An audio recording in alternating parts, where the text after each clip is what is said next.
on value investing.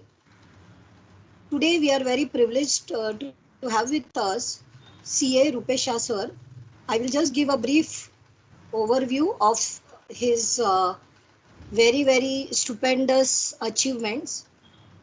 CA Rupesh Shah sir is a qualified chartered accountant, ICAI, and a cost accountant from ICWAI.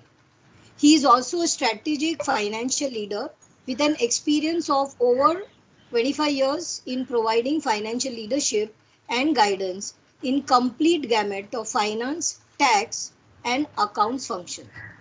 He also specializes in taxation, corporate finance, mergers and acquisition, project finance, fundraising, and investment management of the real estate industry.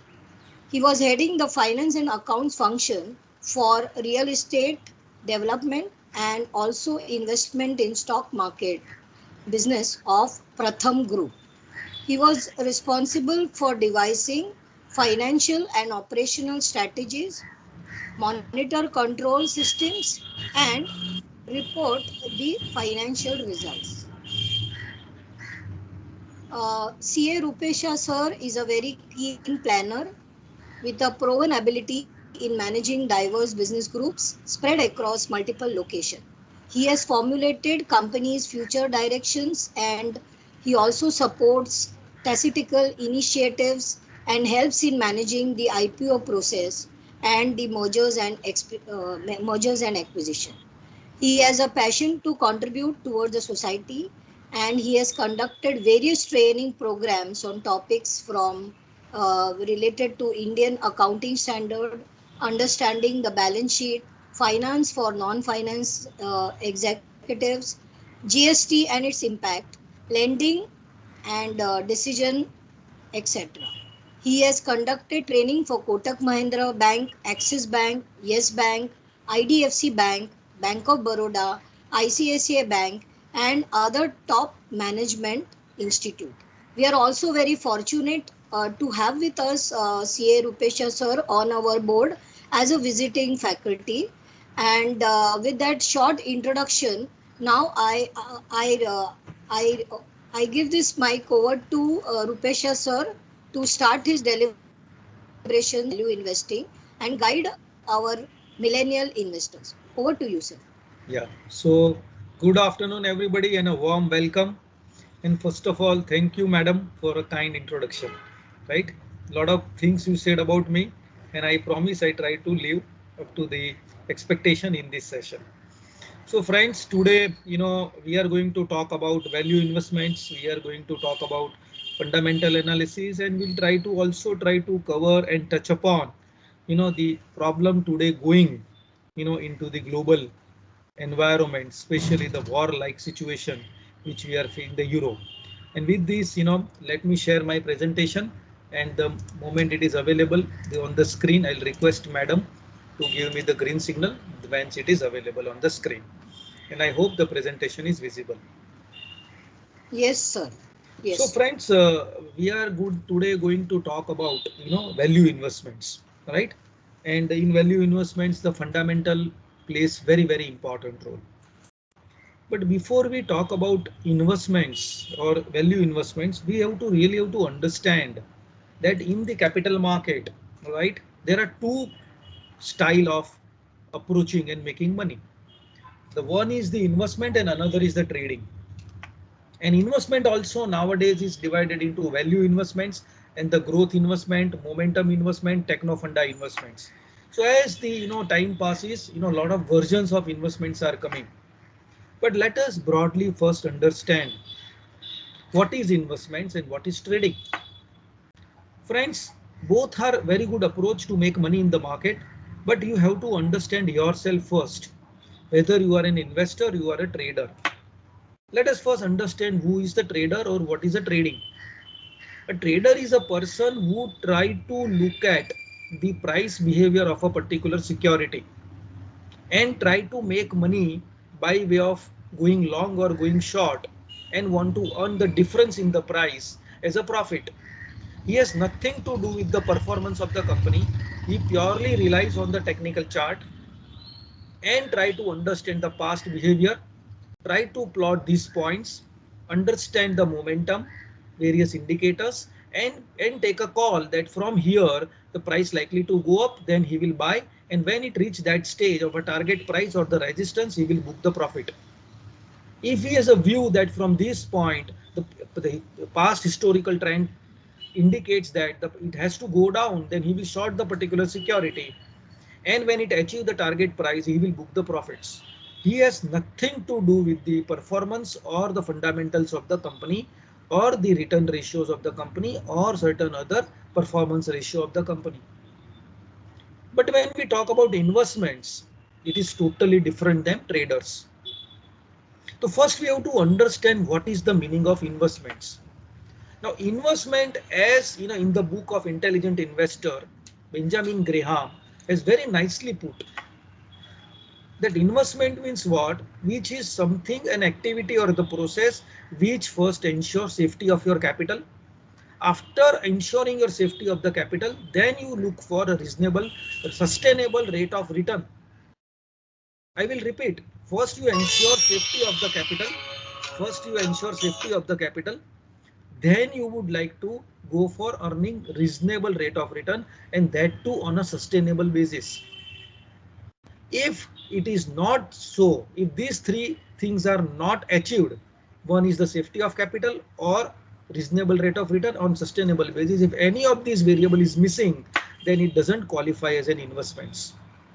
Then it is considered as a speculation. Friends, please understand, because nowadays after March 2020, right, once after pandemic the market has taken the U-turn, a lot of new investors has entered into the market who believe that it is very easy place to make money, and they compromise on the safety of their capital. Actually they have not seen, how long or how brutal the bear market can be, and they actually under the misconception of investments, they are actually doing the speculation, because one of the thing that is the safety of the capital is compromise. Now, having understood this, now let us understand the meaning of value investments and the meaning of growth investments. Now, historically speaking, the value investment was considered as a deep value investment. That means a security which is worth $100, we try to buy it $80, right? Low P ratio, low price to book value ratio. These are all some of the indicators, some of the techniques, some of the tools given by the Benjamin Graham in those days, and that was classified as a value investments. During those time, during those contexts, during those time period, it was okay to do the or strategize your investments in the form of value investments in those context. But as the time passes and the technology has entered into every field, including the investments, and the economic environment globally has changed because of this globalization, the meaning of the investments or value investment has also changed. Now every investments, right, where actually you try to look at the value. Now people classify as a growth investments, but please understand these are all marketing gimmick. Investment is an investments.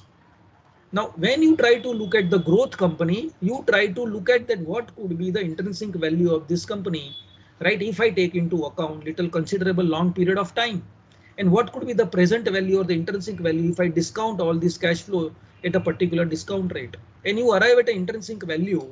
And if you believe that the intrinsic value or the present value of this particular company worth is say $100 million, and that is available at $80 million, then you know that there is a value on the table and you try to buy. If it is available at more than $100, say $120, then you wait for the company to give you that margin of safety, and when it comes below $100, you try to buy. But in essentially, you know that this is a growth company where the future looks very good and the company is growing, is earning year after year. Now that is we call it growth investments. But please understand, within the growth also we look for the value. Now that is the modern way of looking at the value investments, and not necessarily the deep discount value investment which Benjamin Graham has suggested in those days, which was relevant in those days, but nowadays it is not that much in relevance. That is my personal view.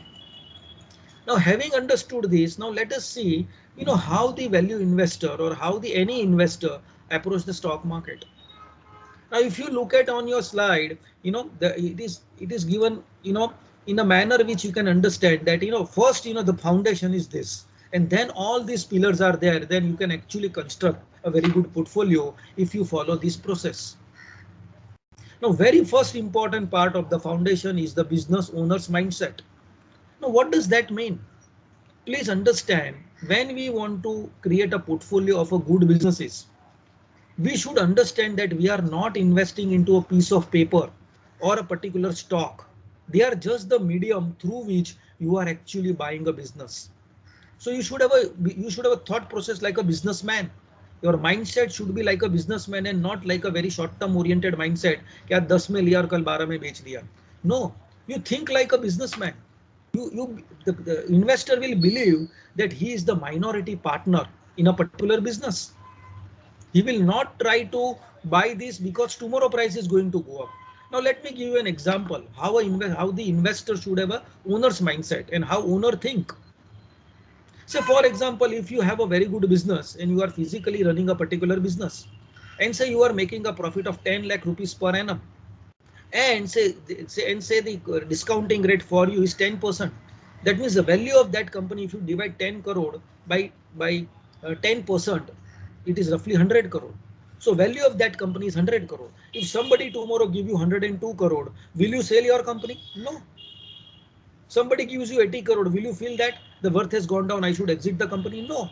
You will continue to run the business. You will not get affected by the short term movement in the price or the quotes given by the people or the market, because you believe that your business is good and it can continue to do well and it will grow beyond a particular rate, and you would like to continue in the business and think about increasing your position or stake in the company and your corporate strategy and the operating strategy, rather than looking at what the market is offering you.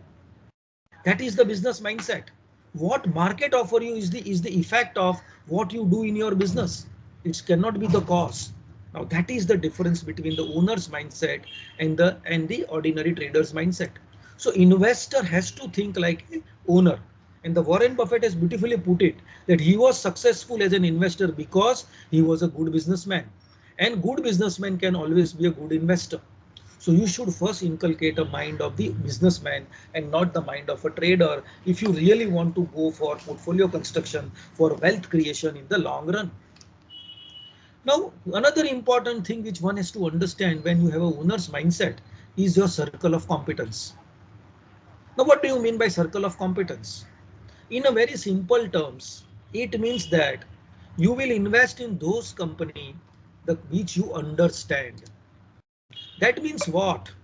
In India, we have more than 4 to 5,000 companies listed on the stock market. It is not necessary and not required that you should have a view and understanding on each and every opportunity in the stock listed on the market. In fact, if you ask me, for 80 to 85% of the stock, I have no view. In fact, out of that 90% of the company or business I don't understand, but that is okay. It's not required. What you need in your life is the 10 to 20 good stock in your life, good businesses, which you can hold for the long term. If you're too good in the investment process, maybe even 10 stock is enough. And you have full understanding about the business, understanding about the macro and the micro environment of that business, and about the what is happening inside of that company and the business, you can continue to hold those company for a long term and do a very good compounding. And you will do only for those company which you understand very well. You will not go by the tip given by the other people. If you do not understand particular company, you will give it a pass. You will say that it is too difficult to understand for me. It is okay for me even if I don't understand. There are enough opportunity available. Out of this 5,000 companies universe, what I need is hardly 10 or 15 or 20 stocks for creating my financial independence. That doesn't mean that you will not try to increase your circle of competence. Because a good businessman, a good investor is one who is a voracious reader, who keep an eye on what is happening in and around him, what are the mega trend in the world, and whatever he try to learn new things and he's open to the new ideas. He always bounce back his idea to his like-minded people who has a contrary view, and he examine his own thesis and try to understand the things and learn the new things and try to expand the circle of competence. In spite of that, there are many complex businesses he may not understand and he will like to give a pass to them. right? And it is okay that if other person make money in those opportunity and you are not able to make, it is okay with them. Otherwise you will be driven by the greed, not even the greed but the envy, and that is the biggest enemy of the investor. You should be driven by your core competence, by your circle of competence, and not by the fear or the greed or envy that other people are making money. That is the mindset the businessman has. Now, having understood this, once he understand and identify a particular idea or the stock, and he understand that he wants to pick up these businesses, they are not stock picker, they are business picker, right? Then they look for an outstanding company. Now, what do you mean by outstanding company? That is the very first filter after the owner's mindset. How these outstanding companies are filtered by them? That is where the understanding of the accounts and the financial knowledge comes into the picture. Friends, please understand, accounts is the language of the business. You might be coming from the background of a non-commerce or non-finance, non-accounting background, but if you wanted to be an investor, you have to understand this accounting language and the financial language. You have to understand the ratio analysis, you have to understand the cash flow analysis, you have to understand the qualitative analysis also, and you have to find out which are the outstanding company. Just to give you, this itself is a subject on outstanding company, we can talk for 3 hours, right? But let me give you the glimpse. What is this outstanding company? If I give you the 2 by 2 matrix, right? Remember, when you want to filter any company, any idea, say on x axis you have the earnings and you have the return on capital employed. Say earning growth is low and high, low and high. Earning growth and the return on capital low and high, and low and high. Now please remember quadrant 1, quadrant 2, quadrant 3 and quadrant 4. The quadrant 1 where earning growth is very low and return on capital employed is also very low, that is something is a dangerous place to be in. That in your filter you should avoid such company, even if they are darling in the media, darling in the market, in the short term. If you want to create a fantastic portfolio, you should look at, and there are ready-made tools available like Screener, Tijori Finance, etc., where you can ready-made see whether earning growth is low or high and whether return on capital employed is low or high. If both the variables are low, avoid. It's a big danger place. Avoid such company. Then if you come to the quadrant number 2, where the earning growth is very high, but return on capital employed is very low. That means growth are coming, but returns are not that great. Higher the growth, more the value destruction. This is the another area where the investor avoid. They don't like to be in the quadrant 1 and quadrant 2. Then comes the quadrant 3, where that it's a dream place to be in, where that earning growths are also very good and return on capital employed is very good. Now you can look at many mid-size and large cap software company nowadays, where their earning growth is also fantastic. Many pharma companies, healthcare company after the COVID, where earning growth is also very good and the return on capital employed is very good. Then they try to study this particular area. This becomes their shortlisted stock of the company, and they study this kind of company further and try to find whether there is a value and shall I enter today or keep it in my watch list for future, and when the opportunity is right I should buy that. Then comes the fourth quadrant, where earning growth is not there but return on capital employed is very high. You look at many defensive stocks like FMCG stocks nowadays, right? Britannia, Dabur, Godrej, Hindustan Lever. These are the company where earning growth is not that great, but their capital employed, return on capital employed is fantastic. Now these are the companies are a steady state company. They give you very good dividend, right? But there is a little scope for the earning growth and they are priced to perfection. So these are some of the defensive stocks, and sometimes the market give you very good opportunity because of the situation like war or pandemic, and they at times for a very short period of time fall into the category of a value buy. They go down drastically, and that right valuation you buy them, then you can hold them as a defensive stock in your portfolio, which give you very good cushion and a very good dividend, which you can deploy, for future purpose, for buying certain good growth company. So the question is, these outstanding company, right? These are high return on capital employed is must. and quadrant 3 is the dream place to be in. And one should try to look at the more and more portfolio should be into the quadrant 3. And that is why the most of the time the very good investors spend most of the time in the studying the company. When they study, then they ask themselves the question, why these companies are able to have a very high capital employed, why these companies are having a very high growth, ये company अच्छा कर रही है तो क्यों कर रही है, अगर ये कंपनी बुरा कर रही है तो क्यों कर रही है, इसका फ्यूचर अच्छा क्यों दिख रहा है.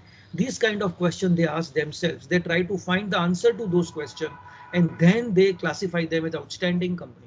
There are certain companies which are fantastic company, very good company, but not necessarily they are very good investments. For example, there are a lot of FMCG companies like Nestle's and Daburs and Hindustan Liver. Today they are priced to perfection. They're fantastic company, but their valuations are not that great, and they doesn't qualify as a very good investments. But that doesn't mean that tomorrow they cannot fall into a good investments, because the macro environment is so dynamic that changes do come into the environment because of COVID, because of war like situation, and these companies are available at such a good valuation at times for a very temporary short period of time. That time you lap up this such company, you can have a very good portfolio and create a very good huge wealth for yourself in the long run. Another way to look at an outstanding company is about understanding the mega trend. What are the mega trend in the world? Right? Say for example, 3D printing technology, autonomous car, artificial intelligence, IoT, e-commerce, social commerce, tech companies, metaverse, IoT. These are all electric vehicles. These are all some of the important, mega trend. And if you track those mega trends as an investor, and an early stage you enter in such company, right? These are the trends which are likely to continue and stay for the long term. And out of that, if you have a basket approach to invest in such an outstanding company, which has resilience in a good management, and you invest in them and track them quarter to quarter or year after year, hold them and ride the winners and cut the losers, right? This is called a strategy. Because if you invest into say EV company, now if you invest in 10 EV company today and you put say 1% in them, all 10 will not succeed, but there can be a potential outstanding company. But as if you review them over a period of time, you start adding the winners and cutting the losers. Those companies not doing well, you remove from your portfolio and redeploy that money in the company which are doing well, and you increase your allocation to such company. These are also an outstanding company or a potential outstanding company.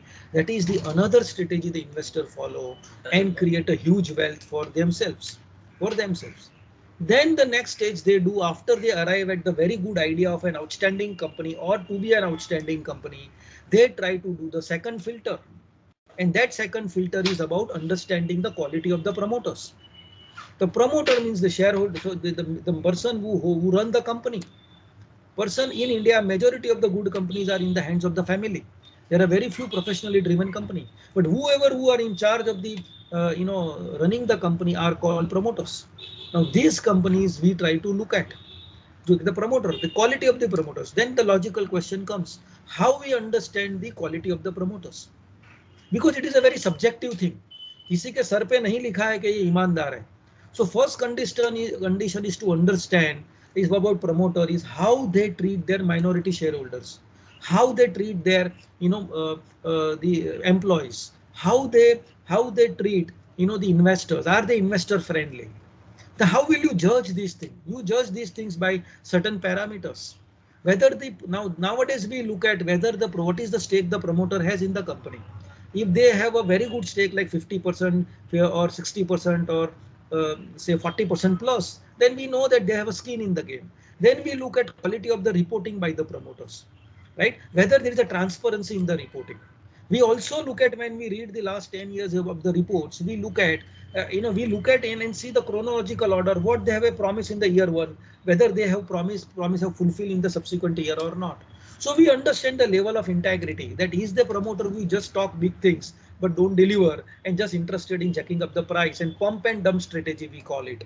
right? Then we look at last 10 years data, last 10-year annual reports, last 10-year management discussion, last 10-year directors reports, last 10-year chairman reports. We read year after year and try to see what they have promised in the year one, what they have delivered in subsequent years. If they are successful and they are actually delivering what they say, then we understand that integrity of this promoter is very high, and vice versa. We also look at the related party transactions. If the related party transactions are very high, it's a big red flag. Why it is so, and whether they are done at arm's length price or not. Normally, we have believed that we have found that our experience say that when there are too much of related party transaction, then such companies are actually likely to turn out to be a big manipulator in the long run. And we try to avoid unless we find a justification from the management when we interact them, right? Why the related party transactions are so high. We also try to look at the pledge. If the promoter has done a pledge of their own shares, right, and borrowed the money, then also we avoid such company. It's not the good sign. We also try to look at the salaries driven drawn by the key managerial employees, by the directors and MDs, and try to look at with the other peer company, other comparable company in the same sector, and try to see what percentage of the profit is taken away by the promoter as a salary. These all things will tell you a good amount of understanding about quality of the promoters. Please understand that for success of investments, there are three conditions are very important: quality of management, quality of management, and quality of management. You might have a wonderful businesses, but if the quality of the management is not good, that business will not do well. Eventually, the quality of the management is very, very important, extremely important. If you find at any stage, even after taking the position in the company, we find that there are corporate governance issue, I personally do not hold such talks. Even at loss, I will exit at the first available information, because I want to build my portfolio for the long term perspective. I do not want to get associated with the chore promoters. Even the stock may become 10 beggars, but it's too risky to hold such company. Tomorrow, they may ditch you also. And there are many such corporate governance issue you have seen in the corporate history. I request all those millennials who are doing MBA finance must read about latest corporate governance issues, is happening in the Indian corporates or in the global market. That will tell you that there are some risks in the life are not worth taking at all. A big empires comes to the knees, right? It collapse like anything, because they are the corporate governance issue, and that is the highest weightage when you try to analyze quality of the promoters. Now, having understood these 3 points, that I have a business mindset, I have done the filter about the quality company, and I have done the filter about the quality of the promoters, then I try to look at valuations of the company. Now, what do you mean by valuation of the company? Because there are fantastic company, wonderful company, but they're priced to perfection. At this point, if I buy them, then I will not get any good return. People know that, in the dot-com bubble time, when the Infosys was at exorbitant price, those people who bought at that time, it took 10 years for them, to break even. There was no return, because all the future growth was priced in today and hardly value is left. So there you might find a fantastic company, a wonderful company, but the valuations will be so high, it doesn't make sense for you to buy at that point in time. Then you will ask me, sir, what should we do? Keep those company in the watch list. Why? Because understand the world is driven by two. Previously, we used to say world is driven by two things, that is fear and greed. Now I say world is driven by three things: fear, greed, and envy. Now understand that, because the such situation arises in the world, and today you have seen Ukraine and Russia war, where sometimes many company in the last week has come down to a value for a very short period of time, where the valuation become attractive. You have seen March 2020, right, when the market tanked, the valuation become attractive. So there are certain companies like, say, TCS, company like Asian Paint, company like Marico, right? These are all name for education purpose, don't take it as a recommendation, right? These are all a fantastic company, FMCG company, but priced to perfection.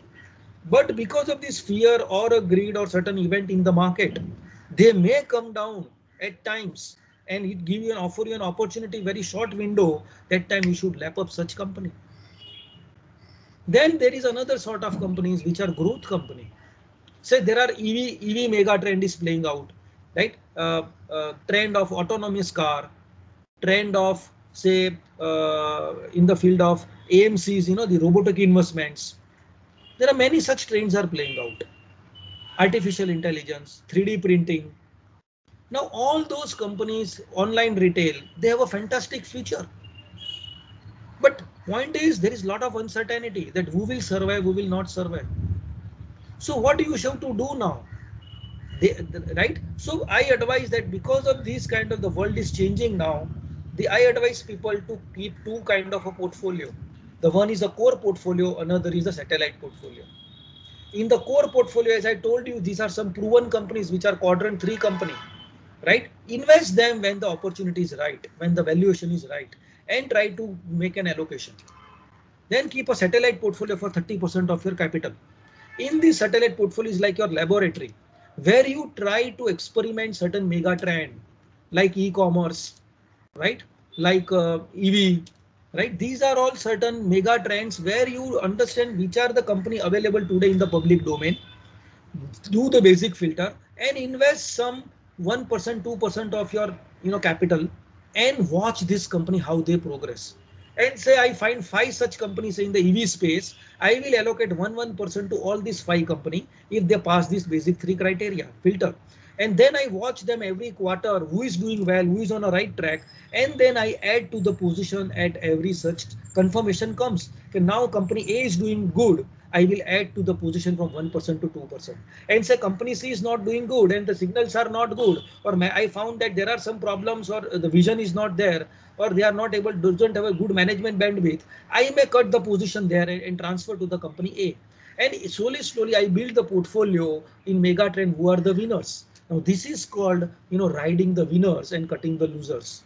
And in satellite portfolio in laboratory, right, eventually you will do an allocation to such winners, and you can create a portfolio of another 5 to 10 companies, ride these winners, wait for the market also to give them a right valuations, and slowly you find that out of these two or three companies become a mega multi-bagger.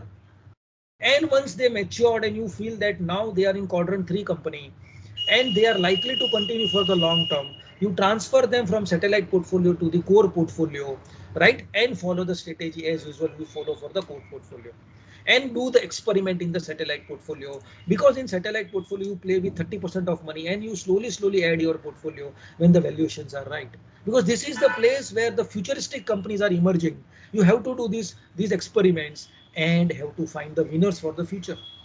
So the valuation play very important role, but you have to understand the game of the valuation from the core portfolio perspective and the satellite portfolio perspective. That is extremely important. You cannot buy any company at any price. This is a suicidal strategy, right? You may take huge cut if something goes wrong. Then comes having identified such company, right? Say in the quadrant 3 you identified certain company, and you know that in quadrant 3 company, say like say Nestle or Dabur or Godrej or Hindustan Lever or Bata or TCS or Infosys, they are quadrant 3 company, and you find that valuation is also very right because of the war, because of the pandemic or some other uncertainty, and you know that there are very good margin of safety available, then don't wait, then buy truckload of the company, then just go and allocate big amount. At that time you should not miss the opportunity, and that time you should switch off all your media, social media, TV, CNBC, TNOW, everything. That is the time, because there the fear is there, blood is there in the market. But you know that Asian Paint is going to survive for next 10 years. You know that Hindustan Lever will be there for next 10 years. You know that Dabur will be there for next 10 years. You know that TCS will be there for next 10 years. Today the Ukraine and Russia problem has came and temporarily they came down, or the coronavirus has hit and temporarily it came down. Don't look at any news and noise. Cut the noise. Just go and buy truckload of allocations. You have the 70% available with you allocated for the core portfolio.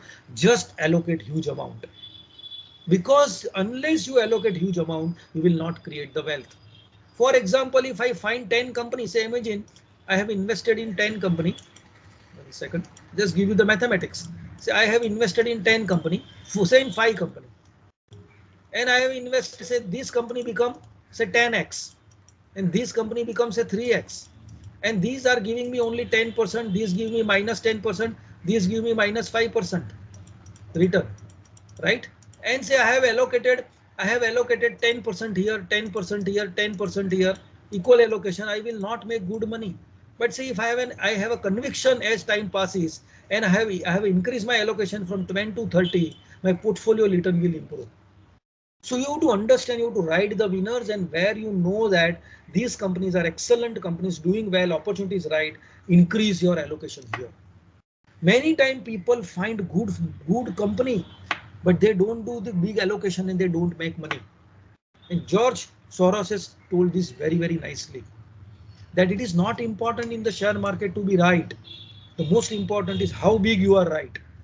I might have allocated 1% of my portfolio and the stock become 100 bagger. What money I will make? Or if I have allocated 1 rupee, I will make 100 rupees on my, and my portfolio worth 100 rupees. I will make 100 on that, and rest of other portfolio might make losses also. So at portfolio level, I have not a big return. And please remember why it is so important. Because if you buy 10 stocks, out of that 4 or 5 you will go wrong. But where you go right, you should ensure that mathematically your allocation should be very high. If you miss to do that, your portfolio level return will not be great. You go in the party and talk big that I bought this stock and it become 10 beggars or 20 beggars. But at your portfolio level, returns may not be great. And that is where I have found many good people who are good in analysis but is not able to create good portfolio return because they have not done a good allocation. Now, having done this, having a owner's mindset, then finding the outstanding company, then qualifying a good promoters, looking at valuation, having done the big allocation, the most important thing is having the long-term horizon. Now, why you should have a long-term horizon? Because you are an investor, you are not a trader. Your horizon should be actually to hold the company forever. Now, what do you mean by forever? It doesn't mean that you just keep your eye closed. You will like to ride the wave till the headwinds are there, the tailwinds are there, till the sector is looking good, till the company is looking good, till the growth is there. Till such time you will always be there. You will not look at the noise in the market, only look at the data, right? Your horizon is not that abhi mera target price aa gaya iske liye main bech dunga. No, your horizon should be to hold it till the growth is maintained. When you realize that a company has reached a plateau now, and when you look at quarterly results, you will come to know that now growth is faltering. Or company management commentary says that now it is very difficult to achieve certain amount of growth. And then you understand that it has become now quadrant for company where capital employed on the return on capital employed is good, but earning growth is not there. Now that is the time you really have to understand that now the time is to either partly book the profit or reduce your allocation and bring that money to the cash position, right, and wait for the right opportunity or another company to enter into the core portfolio from your satellite portfolio and rebalance your portfolio. You cannot hold every company for the long term. In fact, you do the 10 years analysis. If you create last 50 years into the 5 decades, you will see the top 10 company in the first bucket, will change when you go to the next 10 years. It will again change when you go to the another 10 year, and so on and so forth. So why? Because economy itself is cyclical. Economic itself is the, what you say, dynamic, and because of this, the sector churning also happen. So when you realize that now growth is not visible, that is the time you should start exiting from the stock, not before that. And keep that money in the cash, right? And don't do a compelling buying. You buy only when you have some compelling reason to buy. When your analysis tells you this is worth buying, then only buy. Otherwise, keep money into the cash. It is okay. The Warren Buffett is having more than $150 billion of cash because he says I will buy when opportunity is right, when valuation is right, when I find an investable opportunity, I will not wait. So should be your, because the biggest enemy of the investor is the emotion of the person. When you have money in your hand, in your bank account, you can't sleep quietly. You want to do something with that money, and you look around and ask 10 people and you invest based on the advice of other people. Avoid that. And that is why the patience is very important. Invest when there is a right opportunity, when there is a right company at a right valuation, and you understand that company. Even if it takes 2 years, doesn't matter. Even if other people are making money, doesn't matter. Keep that money in the cash, keep that money in the liquid fund, right? So that is a one part of the patience. Another part of the patience is to hold the stock for the long term, because you cannot hold something from the long term unless you have patience. So how to build that patience is to have a voracious reader, review your portfolio regularly, participate into the conference call, read the transcript, and also write down in your diary why have you purchased a particular stock. If you cannot write down 5 simple reasons why you are purchased a particular stock, then you should not be an investor. That 5 lines will help you to cross check every time when you review your portfolio whether the assumptions are intact or not, whether there is any deteriorations or not. And if nothing is gone wrong, only the market itself is in a bad phase and the stock has gone down, but the performance of the company is intact or it is a growing, then your patience will remain intact, because you know that it is not the problem with the business, it is the problem with the market. Maybe some other reasons the market is not doing well. Maybe for next 1 or 2 years market may not do well, but my company is doing well. I will add to it if the valuation is right. So it's a data driven decision. And wherever your spare time is available, you should be a voracious reader. And the best thing to become an investor is to share your experience with the like-minded people or students, and and that will allow you to make less mistakes, because then you will engage productively in certain activity where you are not in front of the screen and you are not likely to make error. The biggest mistakes are incurred when people are always in front of the mirror, in front of the screen, and look at the movement in the price and they take wrong decisions. But true investor hardly look at the screen. They spend more time in reading, studying, discussing, and sharing their experience. And that's what I do in my career, that I spend times, most of the time, in reading the company's analysis, reading the performance or certain other books, and try to share my experience with the people. That allows me not to look at the market every now and then, and I can avoid taking a wrong call, because human emotions always comes in. And this is the most important thing. Please remember, investment is not a T20 game. Investment is actually a test match, where you have to give a pass to those outside delivery, right? Those delivery which are not worth playing, you don't try to touch them. But you, जब मौका मिलता है तब आप चौका मारते हो, जब लूज डिलीवरी मिलती है you try to buy them. And that patience you have to develop. It is a test match, it is a long term game, it is not the T20. But I have seen today's many of the youngsters who enter the market, they believe that 9 बजे माल ले लो, 3:30 बजे बेच दो, और we make easily 2%, 3%, 5% in a day. But when only one opportunity required by the market to fool you, and the market will tank to such an extent that entire 11 months of your earnings can go to the minus or go to the losses in a one single day. And that is what exactly is happening last couple of days. And many of my students are calling me today also and say, sir, now we realize what you used to tell us, that why you should have a patience. And patience is something which you have to develop by focusing on those things which allows you, which interest you, and doesn't allow you to look at the market screen every now and then. Then it comes the review. You have to review your portfolio every quarterly. You have to review your portfolio. When the results come, and you have to see that the assumption which you have taken, whether with this assumption performance is intact or not.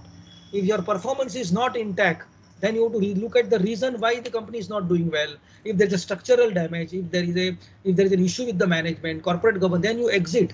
Otherwise, don't disturb the portfolio. Or else, in a one single situation, you try to exit certain position, trim position, when because of the market price, your portfolio, your particular stock has gone beyond 10, 20, 30%. Then you try to remove that excess flab and bring down, sit in the cash and review the position. When the opportunity is right, invest. Right? So with this, madam, I would like to conclude my discussion, and I'm happy to take the question answer session if any, and just give me a minute, just a 1 minute break. I'll just come back.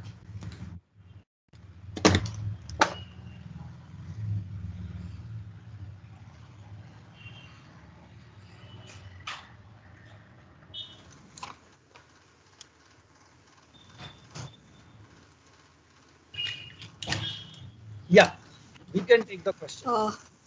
Yes, sir. Thank you so much for this very insightful session. And I'm sure one thing that all these participants must have understood is patience, patience, and patience. Yes. Another thing that they must have understood is research, because you need to keep on reading and keep on learning every day. Thank you so much, sir. Do you have some time? We have a few Sure. questions. Sure. So one of the question which is asked over here by one student called Sujay. He's saying how to identify an undervalued company. Okay. When you're saying you're talking about intrinsic value, Yeah. are there any particular ratios Yeah. that we need to Yeah. study? Yeah. So it's a very good question. Wonderful question. Please understand the word intrinsic value. Now, intrinsic value is not a particular point. It is a range. It is a range, right? And how one try to understand intrinsic value. So first principle, always remember, if you have to use calculator or if you have to use the Excel, then understand you are not on the right track. Please understand a very radical statement. If you have to go to the Excel and have to do a very, very minute calculation, that means you have not understood the company or the business. Now, intrinsic value is a range, that you feel that this is the present value in this range, it can fall.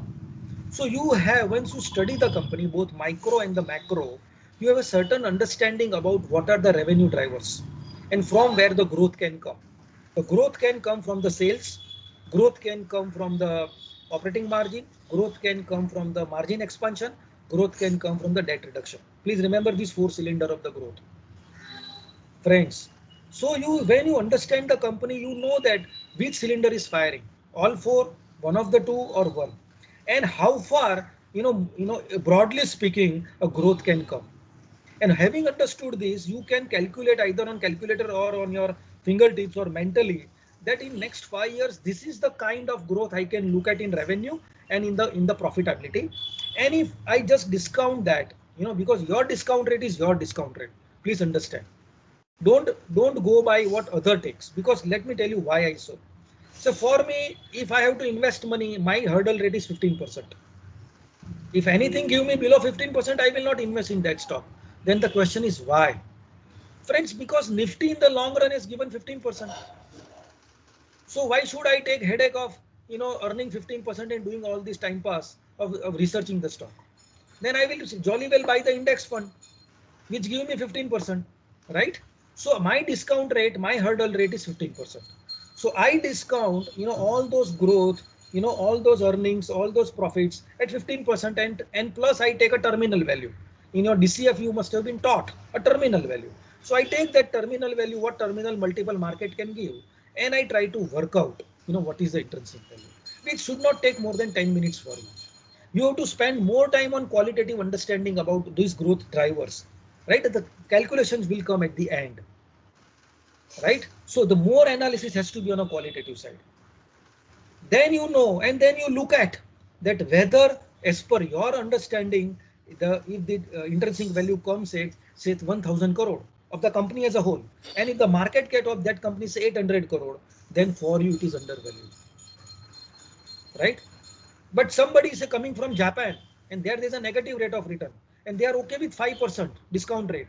For them, the intrinsic value may be 2,000, 3,000 crore because they are expecting 5%. They are okay. So intrinsic value is a subjective concept, and you should know what you are looking for as a return and what is the terminal value. And those who are really more interested, they can go to the Tijori Finance. On Tijori Finance, there is a one very good tool available about reverse DCF, where you can look at current market price and apply those calculator of reverse DCF, and it will tell you what could be the implied growth of this company. Then you have to ask yourself with your analysis, is this growth you believe? If you believe it can achieve, why? What is your qualitative analysis says? Whether that growth is acceptable, then say okay, then you can feel that yes, this price is okay. But if you feel that this implied growth which calculator throws, my analysis doesn't warrant it, then you know that it is overvalued and you try to avoid such company or keep it in the watch list. I hope I have answered your question, madam. Yes, sir, I hope so. Sir, there is one more question from Divya. She is saying that, sir, you mentioned about margin of safety. So, ideally, what should be the percentage Yeah. if you look at margin of Now it's a safety? very good question. See, the margin of safety, as Benjamin Graham has said, or the Warren Buffett initially explained, was that if you arrive at intrinsic value of a company of say 1,000 crore, and you and in the then you try to buy at 85 crore, 90 crore, or less than 100 crore. Now it is not that it could be a particular percentage. I'll tell you why.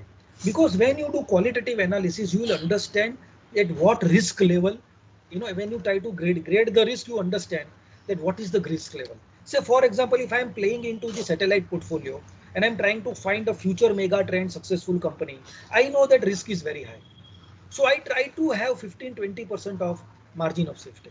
But when I play in the core portfolio, right, in the core portfolio, where I know these are proven company, right, I have a exposure and now the market has given me another opportunity to buy them. I am okay with even 5 or 7% of margin of safety. So it's not a sacrosanct number. It goes with the risk which you perceive in a particular business. Many times you might come across a situation where the company is such a great company where it's like a monopoly or oligopoly kind of a situation, right? So you feel that okay, even 5% or 4% margin of safety is okay. So don't just be a pure investment is not a science. It is art and science. Investment is art and science, where actually the science, the calculation is very little role to play. Unfortunately, we have done a biggest disservice to the new students by making investment number crunching. Number crunching is important, but number crunching is the last stage.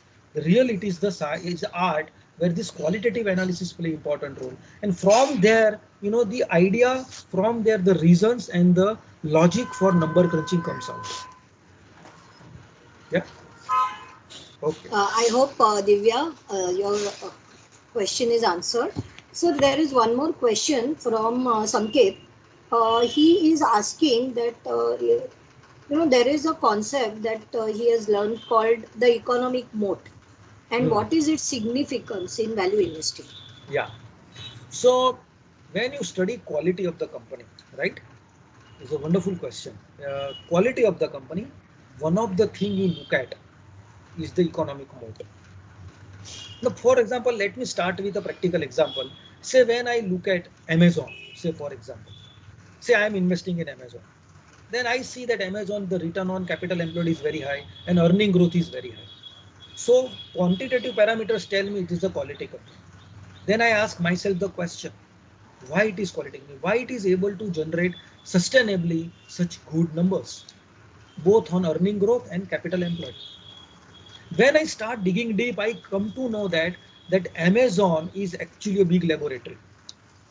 Why it is a big laboratory? It has started initially with the technology, selling the book, then moving into the AWS, then into the retail, and they have today their own shipping fleet. So what Amazon does, Amazon actually trying to experiment with a little amount with new ideas. And the idea with success, he try to ramp up and scale up. So when he try to work on 10 ideas, say 8 idea flop, that doesn't work. But very little investment experiment done. And said one or two idea works, then they ramp it up with the help of the technology. Now, because of this, what has happened that Amazon has become such a big company where it is very difficult for people to attack these businesses. Very difficult for competitor to attack such businesses. And that is their economic moat. The meaning of economic moat means what? That your competitor are not in a position to replicate your business model, to eat into your market share, to eat into your margin.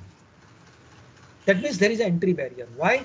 Because Amazon has created such a manpower, such technology, and such a financial behemoth that it is not possible for any other people to attack Amazon. And दूसरा Amazon create करना, it's like next to impossible in a near future. That is the economic moat. Now, if you look at say the Reliance say in terms of Reliance retail, in terms of Reliance Jio. Now see, when Reliance Jio entered into this business, there was 32 telecom operators. Today we have three operators: Jio, Airtel, and Idea, Vodafone Idea. Why? Because the Reliance has the economic moat called huge balance sheet, huge free cash flow coming from the energy business, right? Which they were able to use and leverage that power in entering into this business and creating entry barrier by giving free SIM card, because that money power is their economic moat. Look at demand. What is their economic moat?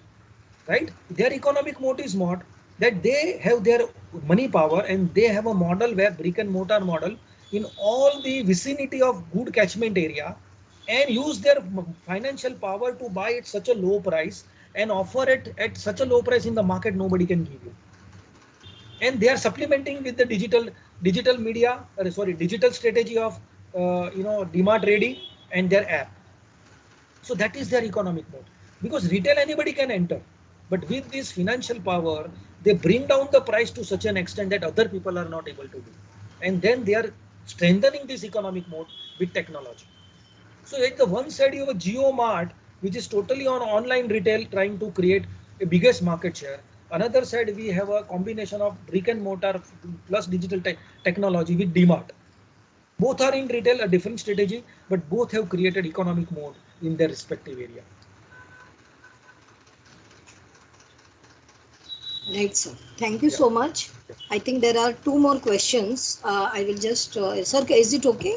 Yeah. Another 5 minutes time. Yeah. Yes. So now there is one question from Raj. He says that in value investing, do we have something like growth stocks and defensive stocks? Yeah. And So like what should be the proportion in the portfolio? yeah. So please understand that initially value investment was what? Low P, low price to book. That was Benjamin Graham theory. But in those time it was okay. Now all growth investments, all value investment, you have to look in what fashion. First you have to stop telling yourself that I am value investor or I am growth investor. These are all marketing gimmicks. If you want to be a true investor, tell yourself I am investor. What is meaning of investor? That you look at, try to find out good businesses with margin of safety. And good businesses are one where there is a growth. But you in the growth you look the value. In growth look for value. How will you look for value? That means if the intrinsic value of say 1,000 crore, right? Then you find out whether it is available at 800 crore with margin of safety. That is one way of looking at value in the growth. Another way is that how far this company can grow. Correct? And even at current price, if I can buy, initially I may not make return, but because the growth runway is so big that eventually I will make good return, then even without margin of safety, its current price you can buy and continue to hold for the long run, or at every quarter when your hypothesis is substantiated, you increase your allocation to it and you ride the winners for the long term, and you have a very good wealth creation in the long run. So my advice to all the students, don't get into this misnomer of value investment and growth investment. Good investor always look for bargain, whether it is a growth stock or whether it is a value stock, so-called traditional way. And that bargain can come with margin of safety or can come with the long run growth. If you can see that your hypothesis tells you, investment thesis tells you that yes, there is a very good long run uh, growth is visible or possible, then even at very low margin of safety also you can start taking bets because you see the value. Yeah. Okay, sir. Sir, last question, and this is from Kalyani. She is asking one question. Sir, you have mentioned that value investing suggests a buy and hold strategy. Then what exactly will be the holding period? Yeah. Or how long is the long term? Yeah. So very good question. I have touched upon in my presentation that whenever you buy, you have a owner's mindset.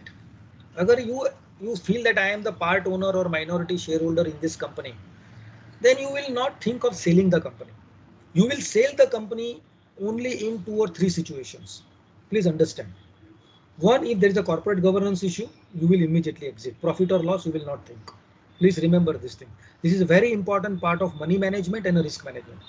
It may be 10 years, it may be 1 year, it may be one day.